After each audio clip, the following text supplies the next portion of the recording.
guys, hello and Hafa day. Welcome to another one of my cooking videos. Thank you so much for taking time to pop in and see what this video is going to be about.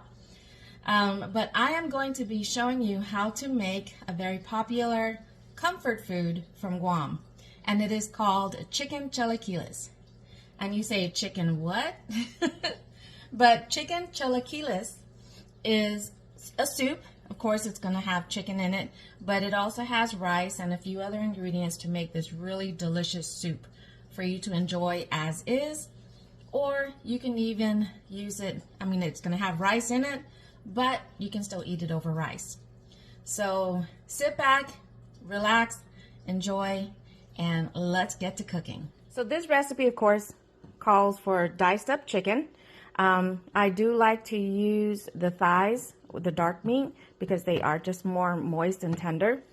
But I do have a half diced up sweet onion. I do use some of the other seasonings like the minced garlic. I've got onion and garlic powder, salt. I use the olive oil basically to help saute the onions. And this right here is what we call the achote water, which is using these natural seeds from the plant that's called, it's achote plant. It's also known as annato.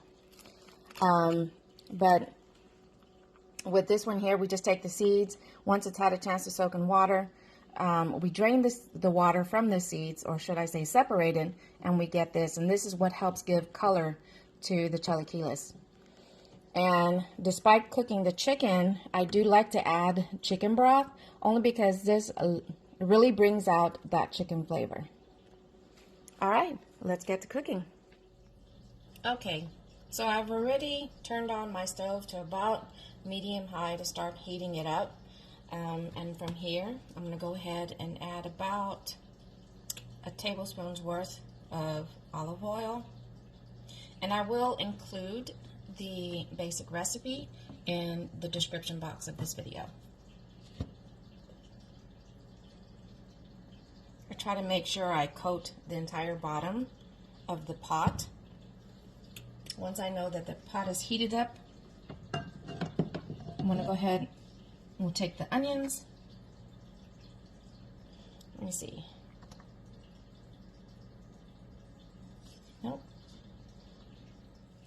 I just had to pause it for a few minutes longer. I wanted to make sure the pot was still going to be hot enough. I dropped a couple of pieces of the onions in there, and I didn't see or hear any sizzling, but I do now see that there's some bubbles around it, so I'm just going to go ahead and drop the onions in there. Like I said, this was about half an onion. I don't know if you can hear that, but it is starting to sizzle.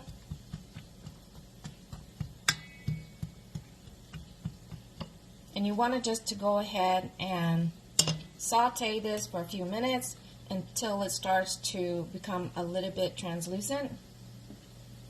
And then as soon as that starts to happen is when I'll go ahead and add some of the, it's the dried one, but some of the minced garlic.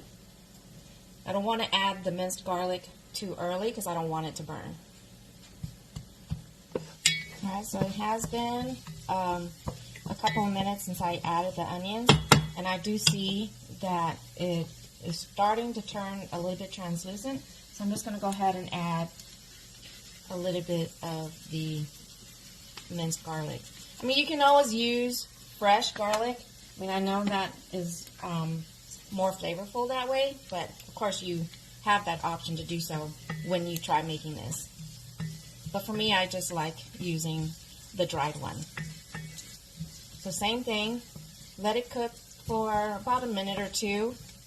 Because this one here is the dried garlic, you don't want to let it cook too long because it will start to burn.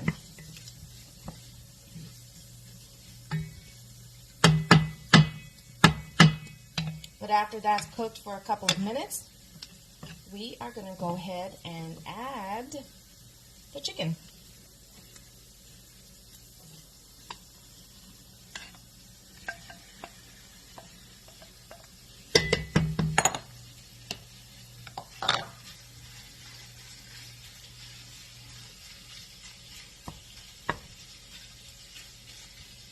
Normally I don't add as much onions as you see here for this recipe. It's just that I did use a whole package of the chicken thighs, and I do use the boneless, skinless. So because I do have a lot of the diced onions in here, I'm probably not going to use much of the onion powder. But like I said, with the recipe that I'm going to include in the description box, that's going to be the basic recipe, and you can alter it to your taste.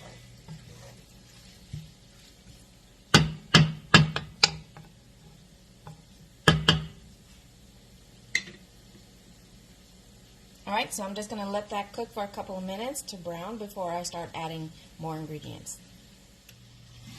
Alright, so I still have it about medium high.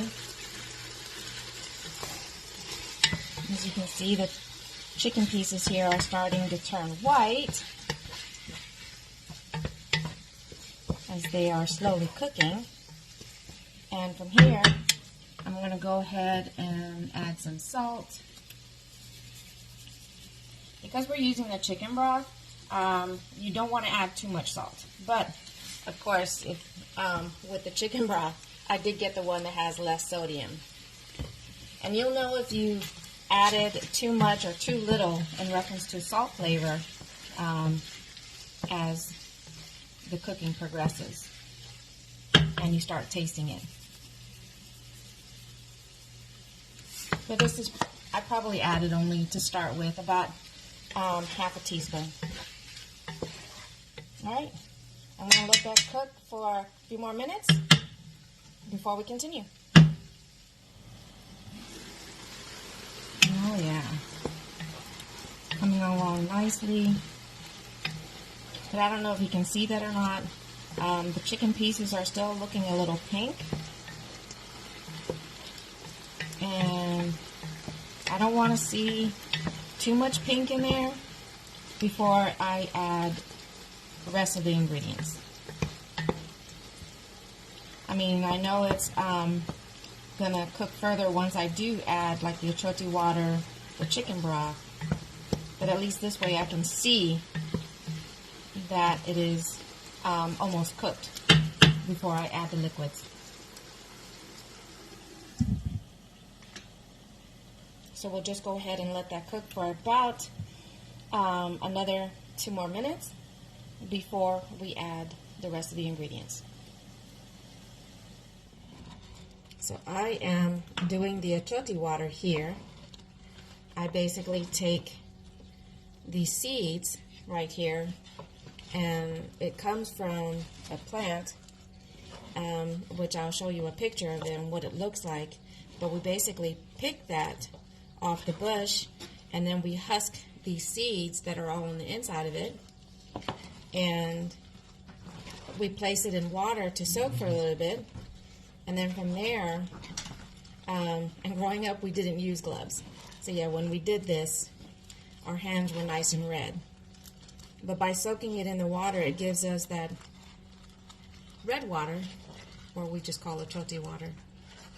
But we use it for a lot of the cooking dishes.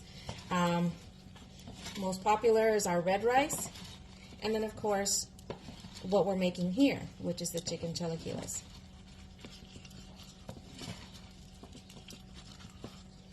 But you basically just keep rubbing until the water is as red as you'd like it. If it's not as red as you'd like it, then you can just add more of the seeds. But you just keep rubbing until you try to get as much of that red color off the seeds. Okay, so I think we are good to go. It is looking good. Oh, and smelling good. So we are going to go ahead and add the achote water.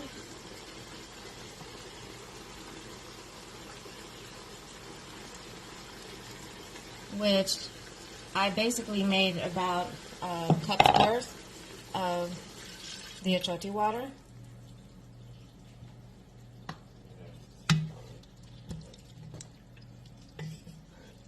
And right now it's looking a bit on the red side, but once you add the chicken broth, and especially once you add the cream of rice, that is going to change the color. And because I added the liquid now, I'm just going to turn it up a little bit more. Not on high, but just a little higher than medium high.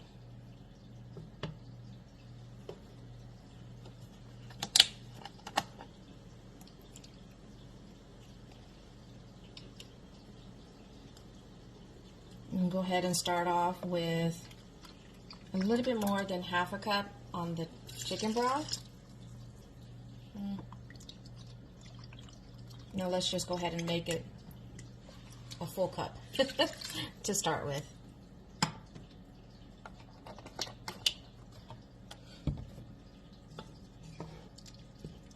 Now once you add the liquid, you definitely want to make sure that the chicken continues to cook. So we're going to bring this to a boil before we add the cream of rice. And once you add the cream of rice, you're going to turn down the heat. Now traditionally, what you would use in place of cream of rice, you would just take the dried rice and you would grind that up, or actually you would toast the rice first, and then you can ground that up, and that's what you would add to the soup. But what the rice does is it acts as a thickening agent for the soup.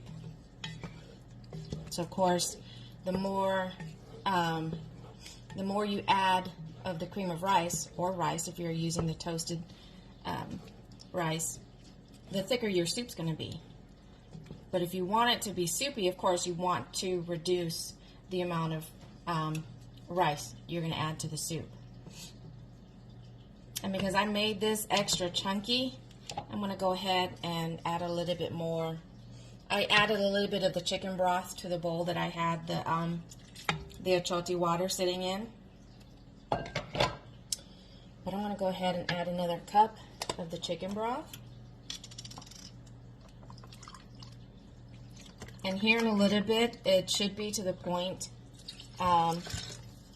where you can taste it to make sure it has enough flavor to your liking.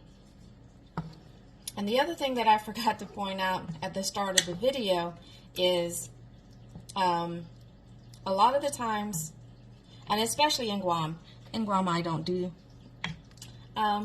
this next step, but if you like it spicy, you can add peppers in there. I mean, because especially when it's cold outside, the more heat that you have to the soup, the better. That you get nice and warmy, nice, warm and toasted. Or you can just simply add a little bit of tabasco to it, and that gives it just a mild heat. Like I said, you want to bring this to a boil, and then from there we'll go ahead and start to taste it to see if we have enough salt in there or any of the other flavors like the garlic and the onion. So we're going to cover this and let it sit for a few more minutes while it comes to a boil.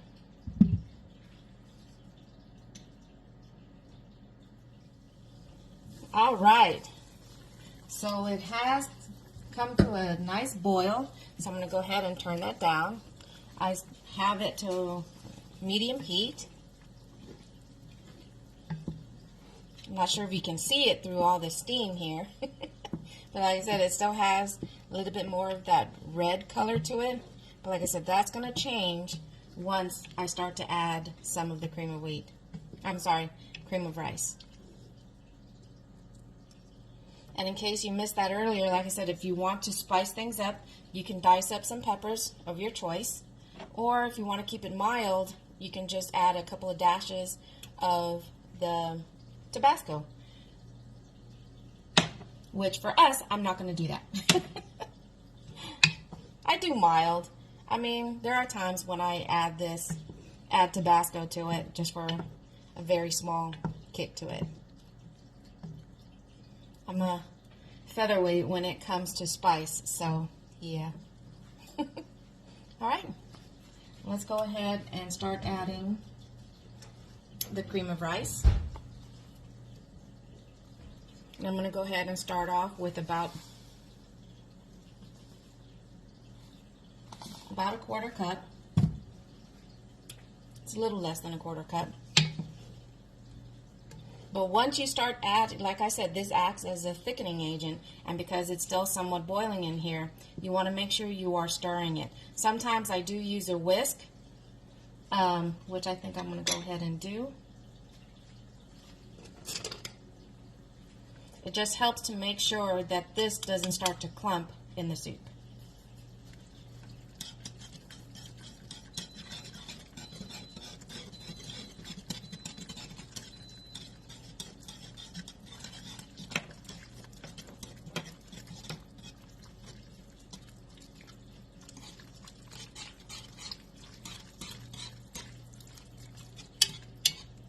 And then you want to kind of just like steadily stirring it. And then we're going to go ahead and add more of the cream of rice. You don't see it right away, and then sometimes you think that you might have to add more of the rice because it's not thick enough for you, and then next thing you know, boom, uh-oh, it's too thick. No worries, that happens. You can just add water, or you can just add more of the chicken broth. So we'll go ahead and add more cream of wheat. I mean, I keep saying cream of wheat. It's cream of rice. Cream of rice.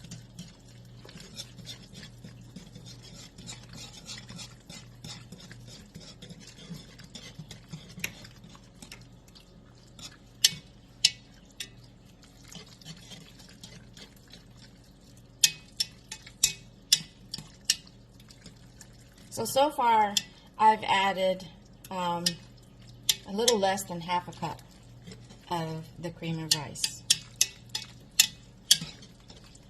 And as this starts to cook, you'll see that it's going to start to thicken.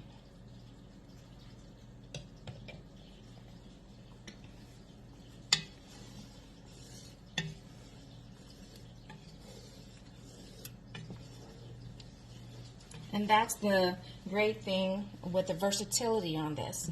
Like I said, if you want it really soupy, just reduce the amount of cream of rice that you put in there. And especially if you intend to eat this over rice, that's perfect. And then of course you can eat this on its own, and then you can add just a little bit more of the cream of rice to thicken it up.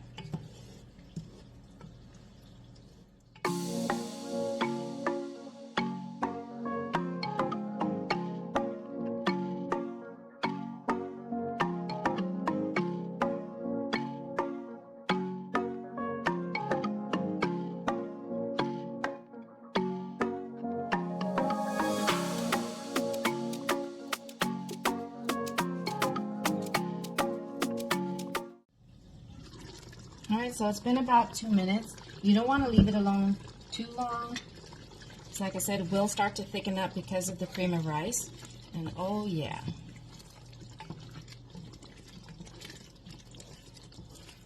Can you see that? And like I said, it's okay if you think it's a little too runny to your taste. And add it a little bit at a time, because you'll be surprised how quick it'll thicken up, and the cream of rice just starts to absorb all the soup that's in here. But on one hand, that'll be okay, because this is the exact way that I make the filling to what is also known, and that's another popular dish in Guam, which is our chicken empanada. The filling to the chicken empanada, though, is thicker than this. You don't want it to be soupy, because as you're making, putting the filling in, it's just going to be falling right out. You definitely want the filling for the empanada to be nice and thick. But making the chicken empanada will be for another video.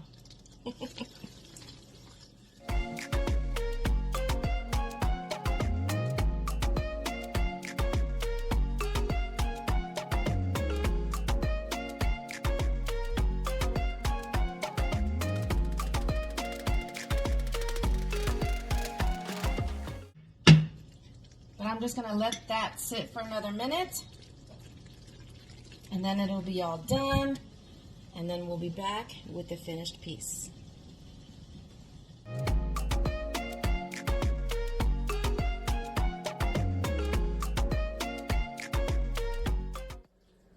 Okay. So this right here is straight, just the chilaquiles, the soup. And in the other bowl, I went ahead and added a scoop of rice in that one. And that's the one we are going to try right here. All right.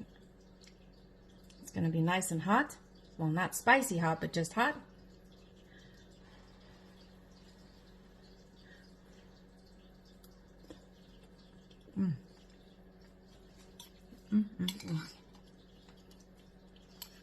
Like I said, this is perfect on those cold days. It can be lunch, it can be dinner. You can have it just as the soup, or if you want to make it more filling, to spread it out, especially if you've got more people to feed. Eating it with rice is just as good. But thank you so much for watching this cooking video. I do hope that you give it a try, and especially that you end up loving it as much as I do. Keep watching out for more videos. If you have any suggestions or ideas on what else you'd like to see me cook, let me know. Leave a comment. But again, thank you so much for the support. I hope that you do like, and if you haven't already done so, subscribe, so that way you'll know when the next cooking video comes out. But until then, adios for now.